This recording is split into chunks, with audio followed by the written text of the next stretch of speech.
Alright children, welcome back to class. Today we're going to learn about the long run aggregate supply curve.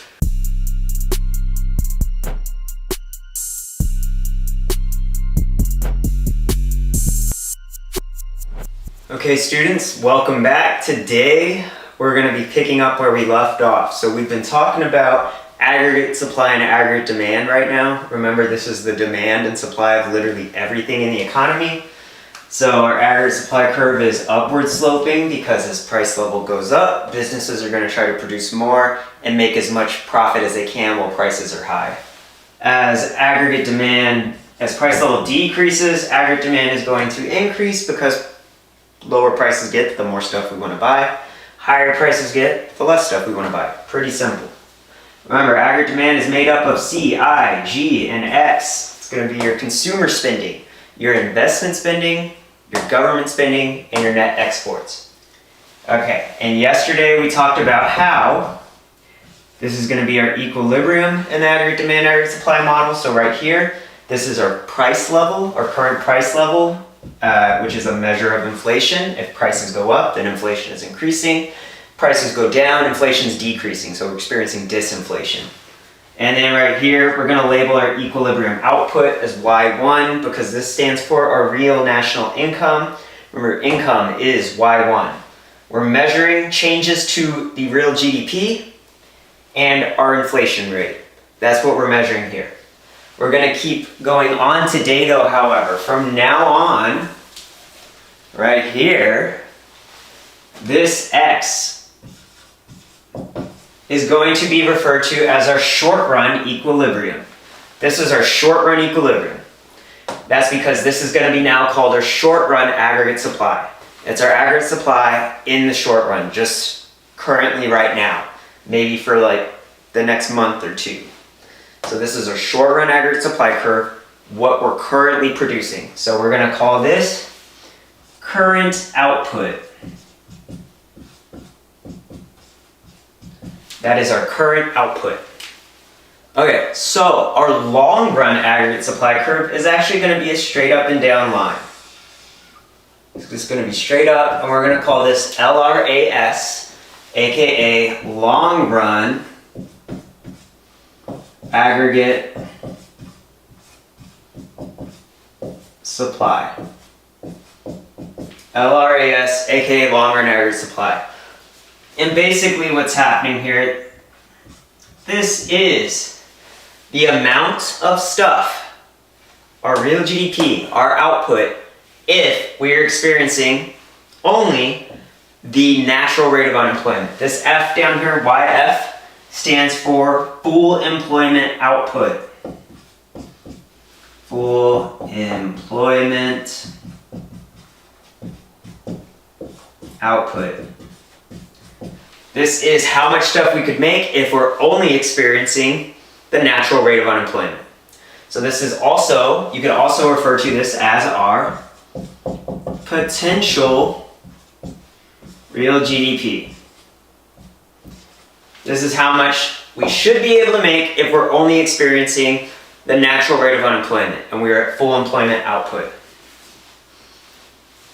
In the long run, as price level goes up, as inflation increases in the long run, wages are also going up because over time, as prices go up, businesses are going to have to pay people more.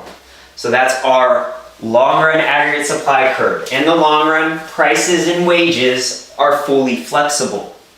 As price level goes up, wages too go up in the long run. In the short run, that is not the case.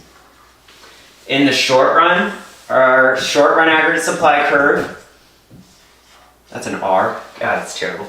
In the short run, as prices increase, wages don't change. Think about it, if you work at H-E-B and next week gas costs $1 more and all the food that you buy is like 50 cents more than it used to be, your boss isn't going to just say, oh hey, prices went up a little bit, I'm going to pay you more now. That's not going to happen. They're going to wait as long as they possibly can. So in the short run, as prices go up, businesses don't pay people more right away. They hire more people because in the short run, we have sticky wages.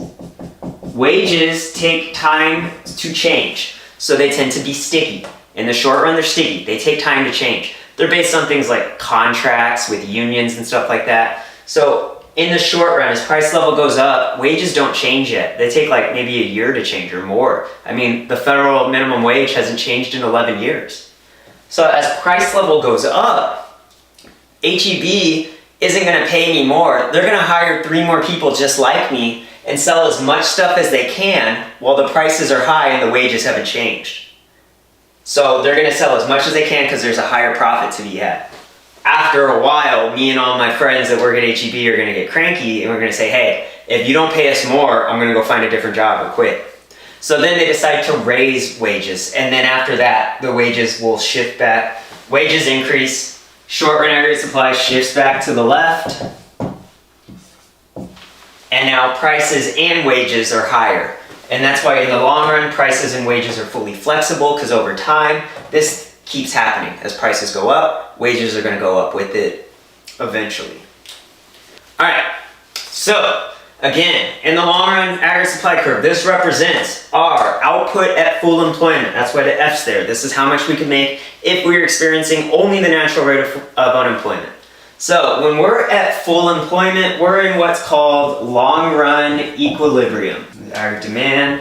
All right, so this is our price level. This is the expected inflation if we're operating at our long run equilibrium. If we're only experiencing the natural rate of unemployment. So again, this is long run equilibrium. This is an economy that if this was the production possibility curve, this would be operating right there, right on the curve. That's what we'd be experiencing. This is long run equilibrium.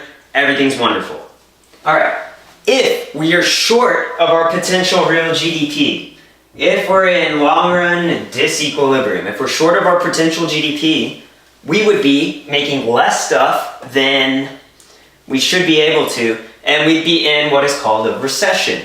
If you're in a recession, your short run equilibrium, and what I mean by that is your X right here, your short run equilibrium, is going to be to the left of the long run aggregate supply curve. And so this is what we would call a recession. This is a recessionary gap. So this is a recessionary gap. This is when our short run equilibrium is to the left of the long run aggregate supply curve. What we're experiencing here looks like this on our production possibility curve, dot inside the curve. We're going to be having high unemployment, and we'll tend to be having lower inflation. Our price level will probably be lower. Finally, we have what we would call an inflationary gap. This is if we're producing beyond our potential. So if we're over here, if our short run equilibrium is to the right of the long run aggregate supply curve, we're in what's called an inflationary gap, and we're actually operating at a rate of unemployment that is below the natural rate of unemployment. So like if this was 5% unemployment or full employment output, this would be like 4% unemployment. You're in an inflationary gap, prices are going up, your unemployment rate is really low, and we're producing a greater amount than our potential real GDP. All right, now we're gonna get in some practice here so we can understand how this really works. We're talking about practice. All right, children, let's get a couple practice problems in real quick. So we need to set up our graph. Real GDP down here in the bottom right-hand corner. Top left-hand corner, we got price level. And then what I always do with these, the first thing you need to draw is your long-run aggregate supply curve. We're going to draw our potential output, aka our output at full employment, what we could do if we were only experiencing the natural rate of unemployment, and then we're seeing where our short-run equilibrium, or X, is in comparison to that. All right, so this first one says that we're going to assume the country is operating at an output below full employment. So for this first one, it's an economy that's operating below full employment. And so that means that we're not making as much stuff as we would be able to if we were at full employment. So that means we're short of our full employment output. And so our short run equilibrium, or our X, is going to go to the left of our long run aggregate supply curve. Aggregate demand is right here. Here's our price level. And here's our real GDP. We are in a recessionary gap, we're experiencing high unemployment. And now it tells us that we have to see how does an increase in consumer confidence affect our output, our price level, and our real GDP. So, consumer confidence. People think that the economy is about to get better. They decide that they're going to start spending more. Consumers are going to affect aggregate demand. Remember, aggregate demand is made up of C, I, G, and X. And so if we're more confident, consumers are going to spend more money. Aggregate demand is going to increase and shift to the right. Look at that. We got ourselves out of this recession. Yeah. Our inflation is going to go up. Our price level has gone up. However, our real GDP is also going up. So our real income is going up. Our new Y is here. And our unemployment rate is going to be going down. We're pulling ourselves out of that recession.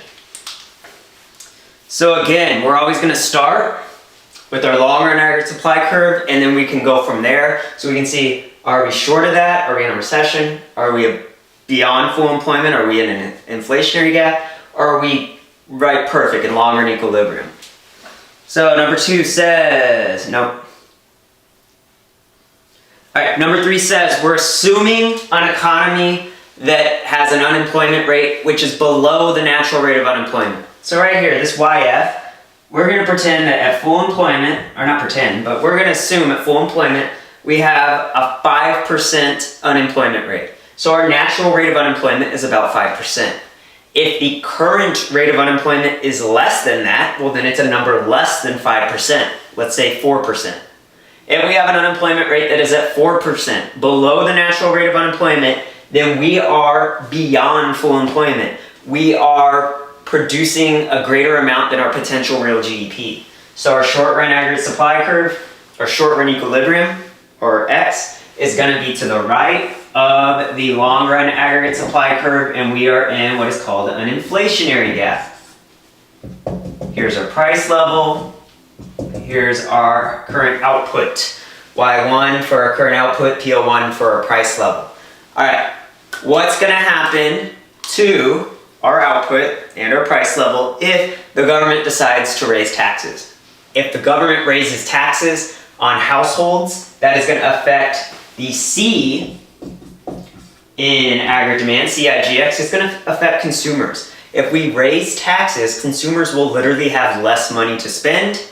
They'll spend less, aggregate demand will decrease and shift to the left. What we end up with is a lower price level. We're back at full employment output, and our real GDP has decreased.